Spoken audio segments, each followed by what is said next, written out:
Welcome students, आप सभी का स्वागत है प्राइम एग्रो क्लासेस की एक और नई क्लास में। तो आज की जो क्लास है इसके अंदर हमारी जो कक्षा 12वीं का कृषि विज्ञान है उसका जो तीसरा चैप्टर है सिंचाई, इसको हम एक वन शॉट तरीके से पढ़ने वाले हैं। यानी जो आज का चैप्टर है उसके मोस्ट इम्पोर्टेंट जो पॉइंट हैं उनको ही केवल देखने वाले हैं। और आज की जो एक ही क्लास है उसके अंदर हमारा जो चैप्टर है वो पूरी तरीके से फिनिश कर देंगे। और जो हम जिन जिन टॉपिक के बारे में बात करेंगे वो आपके एग्जाम के लिए मोस्ट इम्पोर्टेंट होने वाले हैं। तो साथ ही साथ आप नोटबुक और पेन लेके बैठ जाना।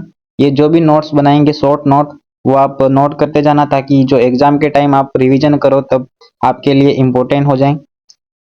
तो चलिए बिना किसी देरी के आज की जो क्लास है उसको शुरू करते हैं।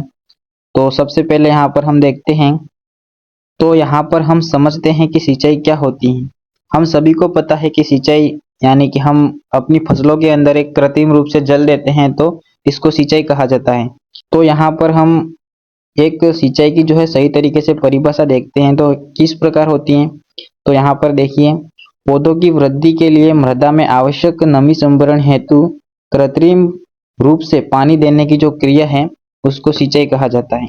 तो ये हमारी जो है सिंचाई की परिभाषा हो गई। इसके बाद हमें एग्जाम में सीधे के सीधे पूछे जाते हैं कि सिंचाई के मुख्य उद्देश्य कौन कौन से हैं, लिखिए। तो यहाँ पर हम देखते हैं सिंचाई के मुख्य उद्देश्य कौन कौन से हैं। तो हमारे पास यहाँ पर सबसे पहला जो मुख्य उद्देश्य है वो है मृदा में आवश्यक नमी की पूर्ति करना, ठीक है। इसके बाद दूसरा जो मुख्य उद्देश्य है वो है फसलों को अल्पावधि सूखे से बचाना। इसके बाद जो उद्देश्य है वो है फसलों को ठंडा रखना, जो फसलों के ऊपर वायु की नमी, वायु जो है उस वायुमंडल को ठंडा करना, उसके लिए हम सिंचाई करते हैं। और इसके बाद जो है अपने जो खेत की परत होती है, ऊपरी जो परत है मृदा, उसको नरम बनाना, जिससे हम क्या है कि सिंचाई अपने जुताई करें तो आसानी से जो हल है वो चल सके। इसके बाद लवणों का निकालन करना। इसके बाद जो सिंचाई का मुख्य उपयोग होता है वो पाले से बचाने के लिए भी किया जाता है, ठीक है। यहाँ तक कहानी क्लियर हो गई। अब थोड़ा सा और आगे बढ़ते हैं, देखते हैं थोड़ा सा आगे। यहाँ पर जो अगला टॉपिक है वो है फसलों में सिंचाई कब की जाती है, सिंचाई करने के आधार क्या क्या हैं, किस प्रकार से हम फसलों में सिंचाई का निर्धारण कर सकते हैं कि अब फसलों को पानी देना है या नहीं देना है। तो ये सब किस आधार पर हम देखते हैं, इस बारे में हम अभी बात करते हैं। तो सबसे पहला जो आधार है वो है सिंचाई का पहला आधार पौधों के आधार पर। यानी कि हम पहला जो तरीका है हमारे पास सिंचाई करने का वो है पौधे। अब पौधों में किस प्रकार से हम देखते हैं कि सिंचाई कब करनी है, कैसे करनी है, तो उसमें भी हमें पता होना चाहिए कि पौधों के अंदर क्या देखा जाता है। तो सबसे पहले हम देखते हैं पौधों की बाह्य स्थिति, यानी कि जो पौधों की बाहरी स्थिति है उसको देखकर हम सिंचाई का निर्धारण करते हैं। तो किस प्रकार, जब हम अपने खेत में सुबह सुबह में जाते हैं या अपना बगीचे में, तो जो है उसकी पत्तियां मुरझाकर सूखने जैसी दिखती हैं सुबह सुबह के टाइम। तो हमको समझ जाना चाहिए कि इस पौधे को जल की आवश्यकता है। उसके बाद पत्तियों का विभव माप कर भी हम सिंचाई का निर्धारण कर सकते हैं। ये जो है वैज्ञानिक तरीके से ये सबसे उपयुक्त विधि मानी जाती है। और पत्तियों का तापमान जो है उसको माप कर भी हम अपनी सिंचाई का निर्धारण करते हैं। और एक प्रश्न छोटा सा यहाँ पर पूछा जाता है कि पत्तियों का तापमान जो है वो किस थर्मामीटर से मापा जाता है। तो पत्तियों का जो तापमान है वो इंफ्रारेड थर्मामीटर से मापा जाता है। इसके बाद हम निर्धारण करते हैं फसलों की क्रांतिक अवस्थाओं के आधार पर, जो कि मोस्ट इम्पोर्टेंट है। यहाँ पर हम आगे देखने भी वाले हैं कि जो कौन कौन सी फसलें हैं उसकी कौन कौन सी क्रांतिक अवस्थाएं हैं, उसको भी हम आगे जाके देखेंगे। तो यहाँ पर सिंचाई निर्धारण का जो अगला आधार है वो है मृदा नमी के आधार पर। तो मृदा नमी के आधार पर किस प्रकार, तो जो हमारा खेत है उसके अंदर 50% से अगर नमी जो है वो कम होती है तो उसके बाद हमको खेत के अंदर सिंचाई करनी चाहिए। यानी जो हमारा अगला आधार है वो ये हो जाएगा। साथ में यहाँ पर ये ध्यान रखना, पौधों को मिलने वाला जो जल होता है इसको प्राप्य जल भी कहा जाता है, ठीक है। यहाँ तक कहानी क्लियर होगी। अब थोड़ा सा और आगे बढ़ते हैं। तो यहाँ पर हमारे पास फसलों की कुछ मुख्य क्रांतिक अवस्थाएं हैं और यहाँ से हर साल प्रश्न आता ही आता है, क्योंकि इतनी सारी जो यहाँ पर फसलें दी गई हैं उनकी सीधी की सीधी क्रांतिक अवस्थाएं जो हमारे परीक्षा के अंदर पूछी जाती हैं। तो चलिए हम एक एक करके सबकी क्रांतिक अवस्थाएं देख लेते हैं। तो सबसे पहले गेहूं की क्रांतिक अवस्थाएं देखते हैं। तो इसकी जो मुख्य क्रांतिक अवस्था होती है वो होती है शीर्ष जड़ निकलना, जिसको CRI स्टेज कहा जाता है। इसके बाद कल्ले फुटान, इसके बाद घाट अवस्था, इसके बाद बालिया आना, इसके बाद दूधिया अवस्था और दाना पकना। ये जो 6 हैं वो हैं अपने गेहूं की मुख्य क्रांतिक अवस्था है। इन अवस्थाओं पर गेहूं को पानी देना जरूरी होता है। इसके बाद हम जौ के अंदर देखें तो जौ के अंदर कौन कौन सी हैं। तो जौ के अंदर एक तो है बुआई के 30 दिन बाद में, इसके बाद दूसरी है दाना भरते समय। ठीक है, तो यहाँ पर जो अगली फसल है वो है सरसों और चना। तो ये जो चना और सरसों है इसके अंदर दोनों के समान होती हैं। तो कौन कौन सी हैं। पहली जो है फूल आने से पहले हमको सिंचाई करनी होती है, और एक जो है फलियां बनते समय हमको इसमें सिंचाई करनी होती है। इसके बाद आलू में देखते हैं। तो आलू के अंदर एक तो अंकुरण के समय, एक कंद बनने का प्रारंभिक समय, यानी जो है आलू के अंदर 2 बार सिंचाई करनी होती है, एक तो अंकुरण के समय और एक कंद बनने की प्रारंभिक अवस्था के समय।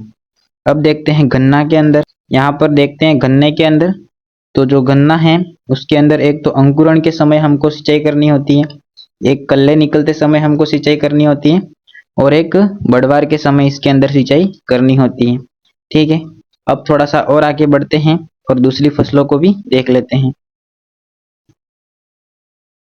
तो यहाँ पर जो है कुछ फसलें और बची हुई हैं। तो यहाँ पर कपास को देखें तो कपास के अंदर जो है पहली क्रांतिक अवस्था है डोडे वाली शाखाएं बनते समय, इसके बाद फूल आते समय और डोडे बनते समय। ये जो है कपास की मुख्य क्रांतिक अवस्था है। इसके बाद तंबाकू को देखें तो तंबाकू के अंदर केवल एक ही क्रांतिक अवस्था है जो कि चुटाई के समय। ठीक है, तो मूंगफली की बात की जाए तो मूंगफली के अंदर है यहाँ पर सुइया बनने से मूंगफली बनना शुरू होने तक, यहाँ तक हमको मूंगफली में तो हमेशा सिंचाई करते ही रहना पड़ेगा। इसके बाद है अगला धान। तो धान की बात की जाए तो इसमें एक तो कल्ले निकलते समय, फूल आने से पहले व फूल आते समय इस धान के अंदर हमको सिंचाई करनी पड़ती है। इसके बाद बात करते हैं मक्का की। तो मक्का के अंदर नर मंजरी आते समय और भुट्टे बनते समय हमको इसमें सिंचाई करनी पड़ती है। ठीक है, यहाँ तक कहानी क्लियर हो गई। अब थोड़ा सा और आगे बढ़ते हैं। यहाँ पर हमारे पास अगला जो टॉपिक है वो है विभिन्न जो फसलें हैं उनकी जल मांग दे रखी है, और यहाँ से हमको सीधा का सीधा परीक्षा में प्रश्न आता है कि धान की जल मांग कितनी है, गेहूं की जल मांग कितनी है, या मूंगफली की जल मांग कितनी है। तो यहाँ पर ये जो सारणी है वो आप एक अच्छे तरीके से याद कर लेना, क्योंकि यहाँ से जो प्रश्न है वो सीधा का सीधा हमारे परीक्षा के अंदर आता है। ठीक है, तो यहाँ पर चलिए हम एक एक करके सभी फसलों की जो जल मांग है उसको देख लेते हैं। तो यहाँ पर सबसे पहले जो धान की जल मांग है वो है 900 से 2500 मिलीमीटर।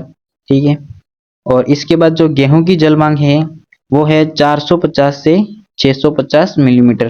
ठीक है, इसके बाद जो गन्ना है उसकी जल मांग है 1500 से 2500 मिलीमीटर, और ये जो है गन्ना की सबसे अधिक होती है। ठीक है, इसके बाद आलू की जो है वो जल मांग है 500 से 700 मिलीमीटर। ठीक है, इसके बाद मूंगफली की बात की जाए तो मूंगफली के अंदर भी होती है 500 से 700 मिलीमीटर।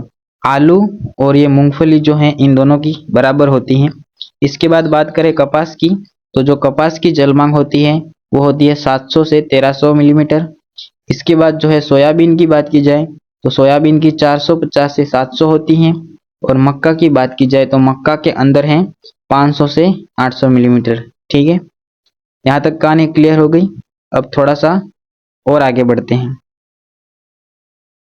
तो यहाँ पर हमारे पास जो अगला टॉपिक है वो है सिंचाई की विधियाँ, और जो सिंचाई की विधियाँ है इसमें पहले नंबर पर है चौकेबार द्रोणी विधि। तो चौकेबार द्रोणी विधि में क्या होता है कि यहाँ पर आप देख सकते हैं इस प्रकार से एक समतल खेत है।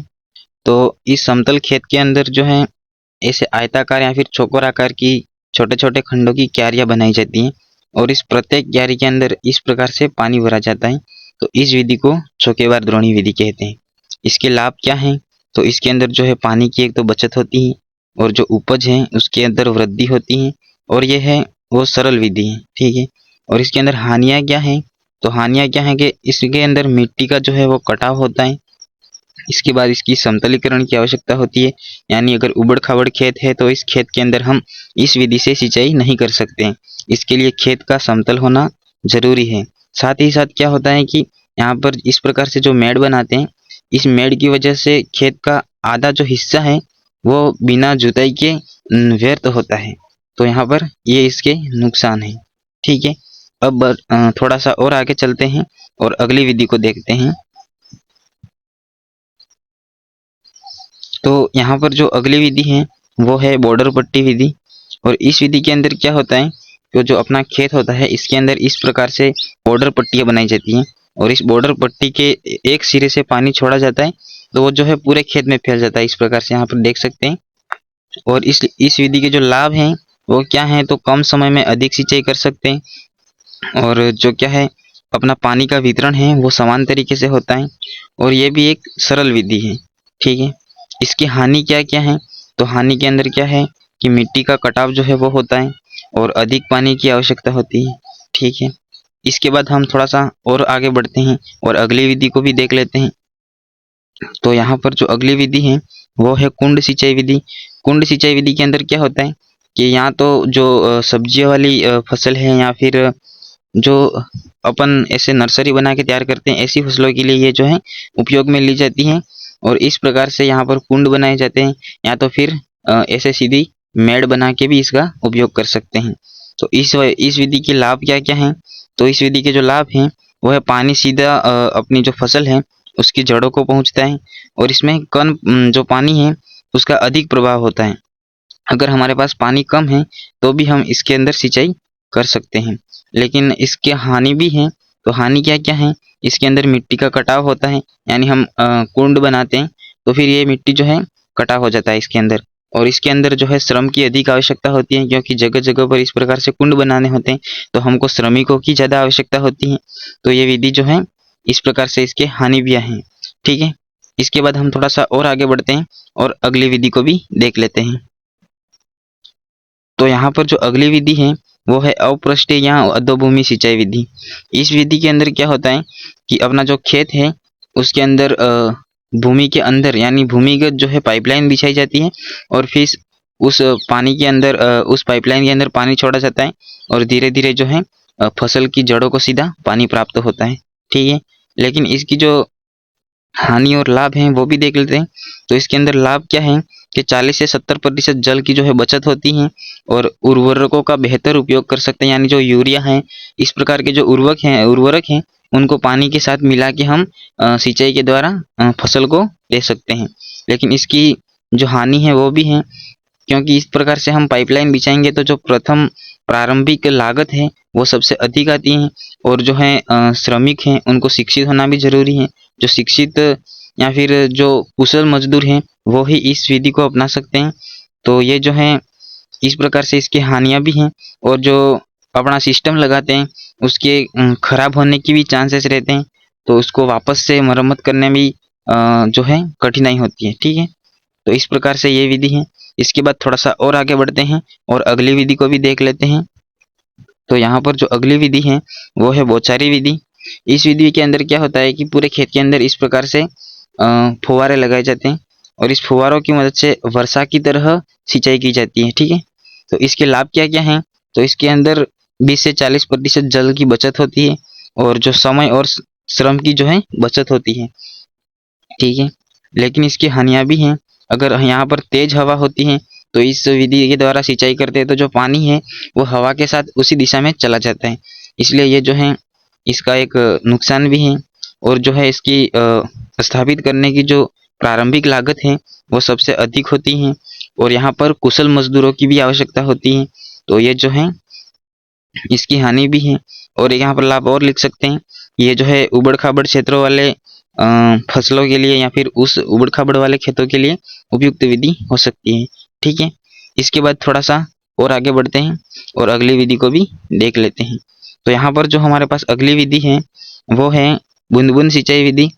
तो इस विधि के अंदर क्या होता है कि हमारा जो खेत होता है इस प्रकार के अंदर प्रत्येक पौधे के पास इस प्रकार से पाइपलाइन बिछाई जाती है और जो जहाँ जहाँ पर पौधा होता है केवल उसी जगह पर पौधों की जड़ों पर ही पानी को बूंद बूंद करके पहुंचाया जाता है। तो इस विधि के लाभ क्या हैं और हानि क्या है वो भी देख लेते हैं। तो यहाँ पर इस विधि के जो लाभ हैं वो है 30 से 60% जल की बचत होती है, क्योंकि जो पानी है वो सीधा पौधों की जड़ों में जाएगा। तो जो खेत हैं उसकी नालियों में होता हुआ नहीं जाएगा, तो पानी जो है व्यर्थ नहीं जाएगा। इसके अंदर जो है शुरुआती में कम लागत लगती है, लेकिन लाभ जो है अधिक होता है। लेकिन साथ ही साथ इसकी कुछ हानियां भी हैं। इसके अंदर प्रारंभिक लागत जो है वो सबसे अधिक होती है, और साथ ही साथ यहाँ पर एक नुकसान और है कि ये जो पानी निकलने के जो छेद होते हैं यहाँ पर मिट्टी भी जम सकती है, जिससे क्या है कि पानी निकलना बंद हो सकता है। साथ ही यहाँ पर अगर खेत के अंदर चूहे या फिर कोई और जानवर हैं तो वो पाइप को लीकेज भी कर सकते हैं। तो इस प्रकार से यहाँ पर इसकी हानि भी है। ठीक है, तो आज की जो वीडियो है इसके अंदर हमने हमारा जो सिंचाई चैप्टर है उसको एक तरीके से शॉर्ट तरीके से पूरा फिनिश कर दिया है। और ये जो आपको पीडीएफ चाहिए शॉर्ट नोट्स की, तो अपना डिस्क्रिप्शन के अंदर व्हाट्सएप ग्रुप का लिंक है, उस व्हाट्सएप ग्रुप में जुड़ जाइएगा। तो मैं ग्रुप में इस पीडीएफ को डाल दूंगा, वहाँ से आप डाउनलोड कर लेना और अपनी कॉपी के अंदर लिख देना, ताकि इस एग्ज़ाम के टाइम के अंदर आप ये शॉर्ट्स नोट हैं वो एक तरीके से पढ़ सको और आपके जो एग्ज़ाम की तैयारी है वो बेहतरीन हो सके। तो ऐसे ही और वीडियो पाने के लिए हमारे चैनल को सब्सक्राइब जरूर से कर देना। और अब मिलते हैं अगले वीडियो में किसी और नए टॉपिक के साथ। तब तक के लिए जय हिंद, जय भारत, वंदे मातरम।